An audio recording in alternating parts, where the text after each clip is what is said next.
বন্ধুরা, আজকে তোমাদের সাথে আমি শেয়ার করব একটা খুব দারুণ একটা রেসিপি। তো দেখো, মানে নিরামিষ মাছ। নিরামিষ মাছ বলতে আজকে ঘরেতে মাছ চিংড়ি কিছুই ছিল না। তো আমি বললাম দেখি একটু কিছু আলাদা রকমভাবে রান্না করি। তো ওই জন্য দেখো পাতাকপি ঘিসে নিয়েছি একটু, আর কটা আলু সেদ্ধ করে নিয়েছি, আর পাতাকপিটাকে লবণ দিয়ে, আর এদিকে পেঁয়াজ, টমেটো, কাঁচা লঙ্কা, আদা সব কিছু নিয়ে নিয়েছি। এই ধনে পাতাটাও এখানে আছে। সব কিছু করে নিয়েছি রেডি। তো চলো কিভাবে বানাচ্ছি সেটাও তোমাদের সাথে শেয়ার করব। আর এই রেসিপিটা যদি ভালো লেগে থাকে প্লিজ লাইক কমেন্ট শেয়ার করে দিও। খুব দারুণ একটা মজাদার রেসিপি নিয়ে এসেছি তোমাদের সাথে। দেখো, এতে আমি এখন 2 চামচ ময়দা দিয়ে দেব। বেশি না, 2 চামচ দিয়েছি। আর 3 চামচ মতো বেসন দিয়ে দেব। বেসন দিয়ে দিলাম। এবারে আমি এতে দিয়ে দেব সব রকম মশলা। দেখো, স্বাদ অনুযায়ী লবণ দিলাম। দেখো, আমি স্বাদ অনুযায়ী লবণ দিয়ে দিয়েছি। আলুটাকেও মিক্স করে নিয়েছি। দিয়ে দিলাম একটু মির্চ, ধনের গুঁড়ো। ব্যাস, এটাকে আমি খুব ভালো করে মিক্স করে নেবো। আর এতে আমি একটা হাঁড়ি মিচেও দেবো। আমি মাছটাকে কিভাবে শেপ দিয়ে নিয়েছি। আসলে এটা মাছ নয়, কিন্তু মাছের মতো শেপ দিয়ে নিয়েছি, সেটাকে তো তোমাদের বললাম। তো দেখো কত সুন্দরভাবে আমি এটাকে শেপ দিয়ে নিয়েছি। আর এবারে দেখো, কড়াইতে তেল রেখে দিয়েছি। তো আমি এটাকে ডিপ ফ্রাই করে নেব। ততক্ষণ চলো মশলাটা পিষে নিই।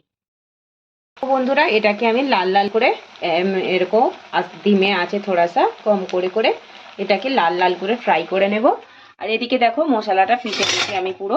এতে পেঁয়াজ, টমেটো, আদা, রসুন, কাঁচা লঙ্কা সবই আছে। তো কেমন লাগে বন্ধুরা রেসিপিটা? আমার সব রেডি, ফ্রাই হয়ে গেছে, লাল লাল করে ফ্রাই করেছি একদম। আর এদিকে দেখো কড়াইতে তেল আছে, এতে দিলাম 2টো তেজপাতা আর একটু জিরে দিয়ে দেবো। এটা একটু লাল হয়ে গেলে তবেই আমি মশলাটা দেব।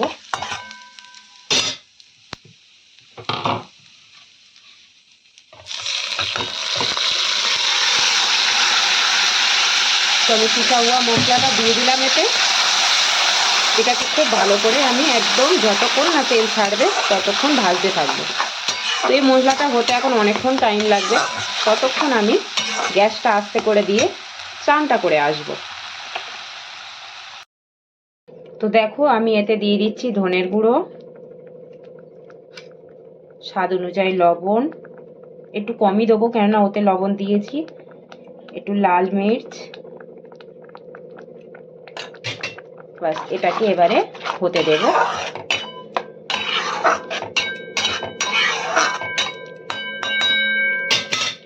বন্ধুরা, আমার মশলাটা রেডি হয়ে গেছে। দেখো একদম তেল ছেড়ে দিয়েছে কড়া থেকে, আলাদা আলাদা হয়ে গেছে। দেখো কড়াইতে আর লাগছে না। তো এবার আমি এটাকে জল ঢেলে দেব। জল ঢেলে দিয়ে আর যেটা ভেজে রেখেছি ওটা আমি দিয়ে দেব। তো জলটা ঢেলে দিই। মশলাটা একদম দেখো কত সুন্দর হয়ে গেছে। তো দেখো বন্ধুরা, আমার এই গ্রেভিটা একদম ফুটে উঠেছে। এবারে আমি এটাকে দিয়ে দেব একটা একটা করে।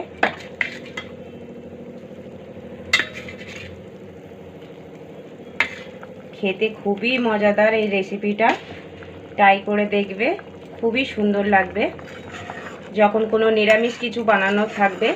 তো আমি তো এটা পেঁয়াজ টিয়াজ দিয়ে বানিয়েছি আগে নিরামিষ বানানোর জন্য। তো তুমি এটা পেঁয়াজটা অ্যাভয়েড করতে পারো, পেঁয়াজটা না দিলেই চলে। তুমি টমেটো আদা দিয়ে বানিয়ে নিও, তাহলেও চলবে।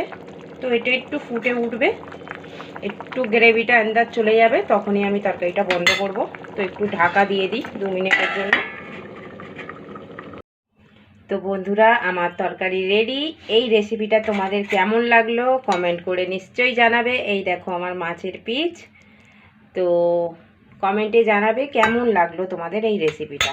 আর আমি একটু গ্রেভিটা বেশি রেখেছি, কেননা আমরা ভাতের সাথে খাবো বলে, ওই জন্য।